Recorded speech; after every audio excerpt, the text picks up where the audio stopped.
Hello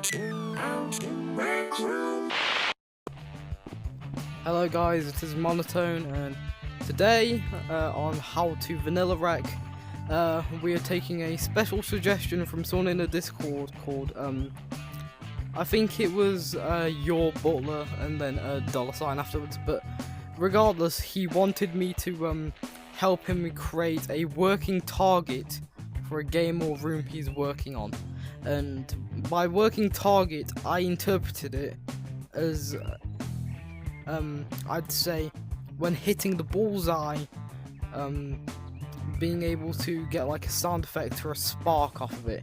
And today I'm going to show you how to do that. I've been working on some prototypes already, so let's go have a look at that in our new room that I have made for the special occasion that I have called the tutorial room.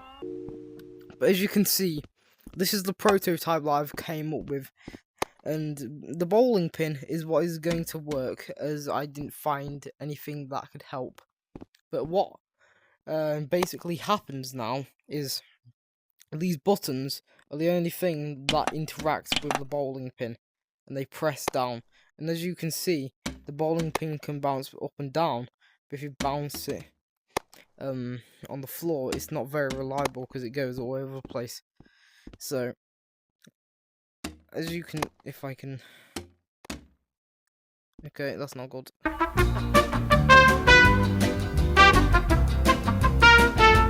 But what I was doing was, can you stand up? There you go. What I was about to say was that you stand the bowling pin up, and when you fire at it with an arrow, it bounces off the buttons and it pushes it in one singular direction. And as you can see, this stood up one that's floating in the air is what it is going to hit. So if you hit the top of the bowling pin, like right there, except don't miss, and from straight ahead, it should hit that button. Let me try this again. Okay, there you go.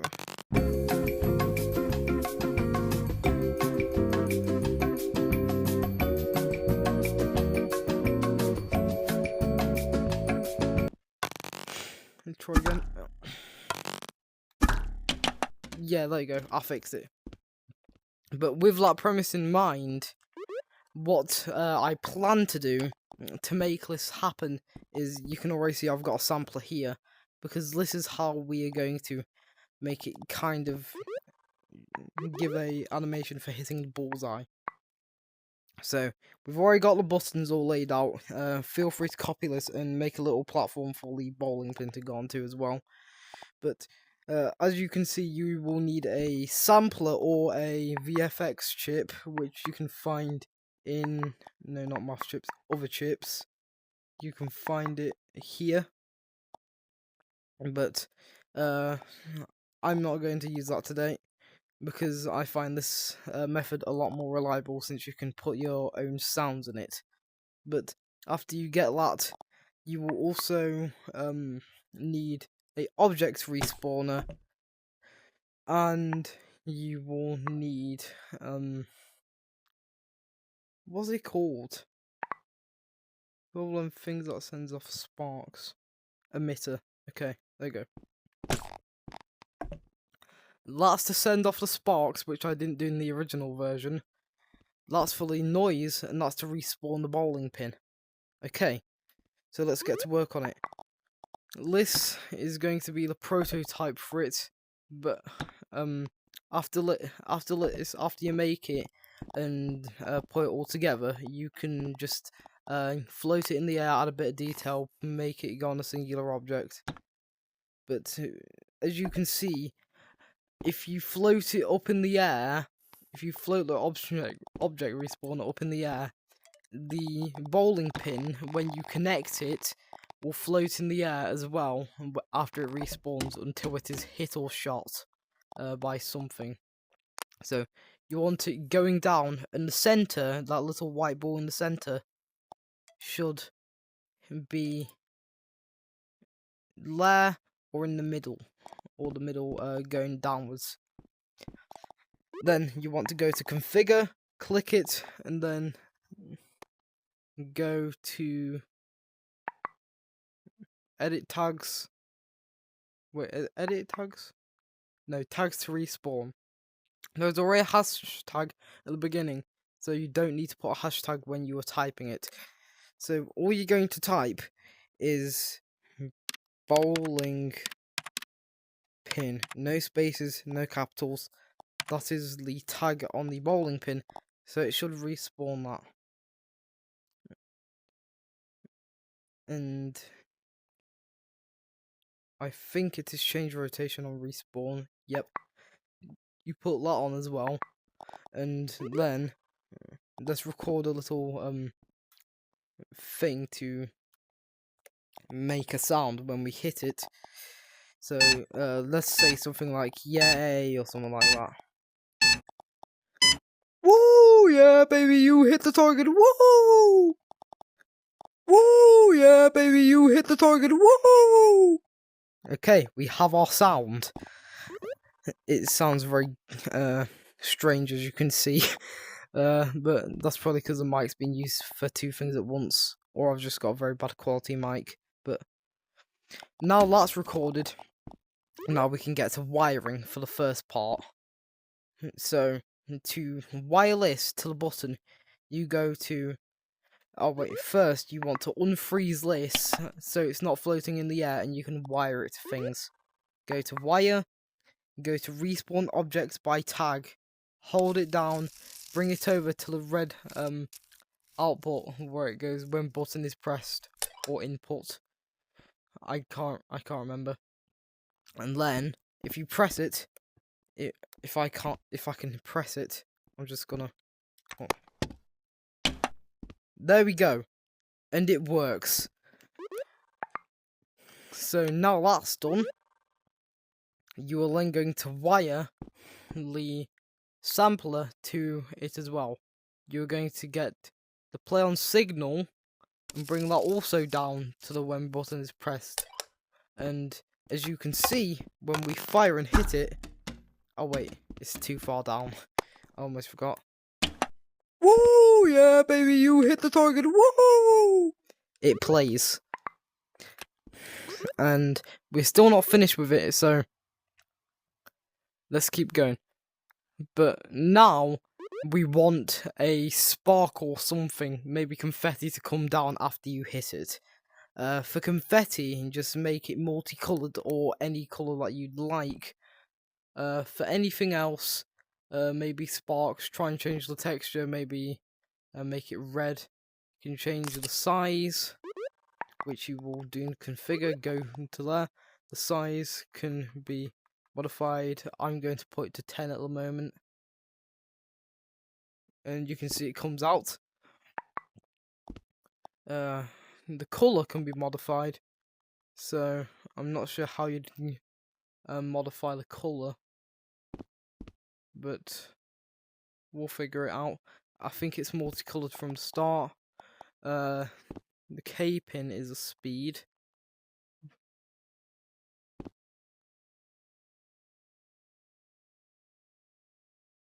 Okay, it's pretty fast at the moment. I'd say slow it down a little bit, like linger.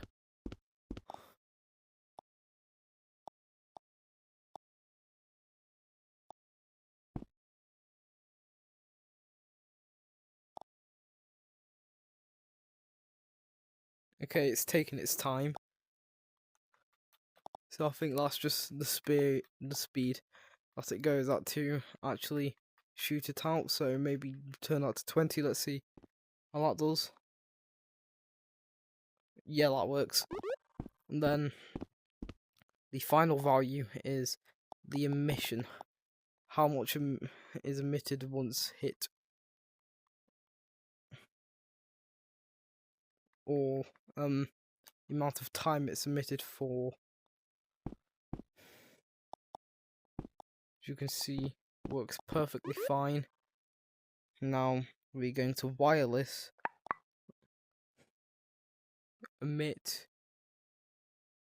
Nope, we're going to emit when the button is pressed. So Oh. Now we put it above where the target is, or wherever you really like, wherever you fancy. So as soon as you do that, then you can test it again. And when you fire, oh wait, I almost forgot. Move it back up until the same height, about there, then freeze before you do anything. Now when you fire and test it, if I can hit it, I suck. It should hit. Oh yeah, baby, you Play hit the the sound target. effect, Woo! and it should also let the confetti fall.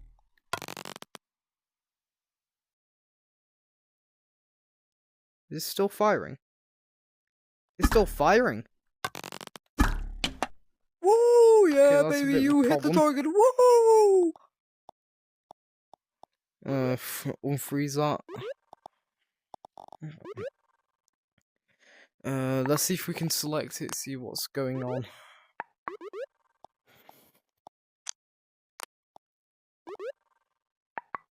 Or edit, more like. Can you not edit any type of object? Okay. Noted. But regardless, let's see if we can change it up a little bit. Okay, got it. You just press the emitter part, not any of the little strings. That says looping. Don't let it loop. Then you can use make pen custom colors.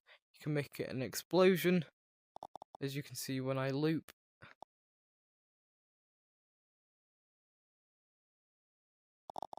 You're gonna fire.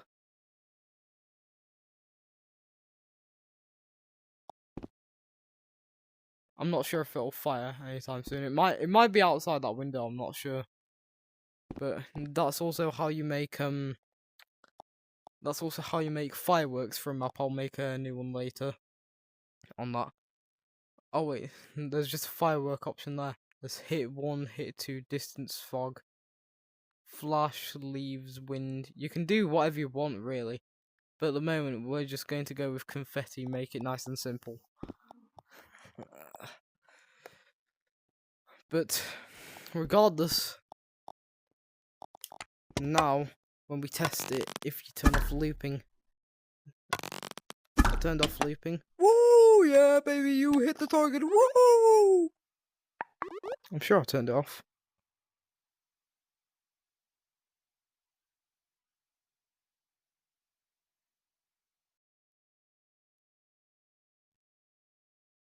Let's try.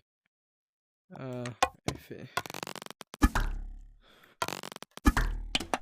Woo! Yeah, there you baby, go. you hit It's the kind of target. like a firework. Woo! Okay. Now we have a bit of an idea of how it works. We can change it to an actual firework and test it again. And it's like a fireworks baby, you hit the effect. target. Woo! And that's how you would make a target that actually rewards you. Now the tricky part is actually designing the case for it, or the target to go on it, and I'll show you why now. When you are designing it, you usually want to you usually think of going to is it toys, weapons, sports? Yes, sports. You usually think to go to the target option and somehow make it fire through layer. Here's the issue though. From what I have explored and found out, you cannot make an arrow phase through a target or remove the collision. I'm not sure if I've just not looked deep enough, but from what I've seen, it is not possible in this build. Then again, I'm not sure if I'm not just looking at it clear enough, but maybe I'm just wrong, maybe. Anyways, we can try and counterfeit this by putting something like a play goal in the way of it so it kind of resembles one, or just leaving it like that altogether. Maybe maybe if you could stage a light like this stage light rig in such a way that it makes a circle, then it could possibly work, but at the moment I have no idea if it would work yet. Anyways, I'm not sure if light would really help with it either, so for the moment that's all our design is, but I will most likely find a way to fix the collision problem later. But for the moment there is nothing that I can really do about it. But still, it's pretty cool that we've made a working target with CV1, especially after a lot of trial and error. But still, Woo! Yeah, baby, you hit the target. Woo! we might not have a design, but I'd call that a victory. I'd call that a victory, honestly. So, if you've eventually find out a design of how it works or how to get a collision for it and make it look like a target, then you should definitely try and hit me up in the Discord server. Just ask for the person who runs a How to VanillaRec YouTube channel or the Monotone Gaming YouTube channel, and I should be there. But I'm gonna link that down in the description. Comment any suggestions you want left, but if you want any more of these videos, just stay tuned.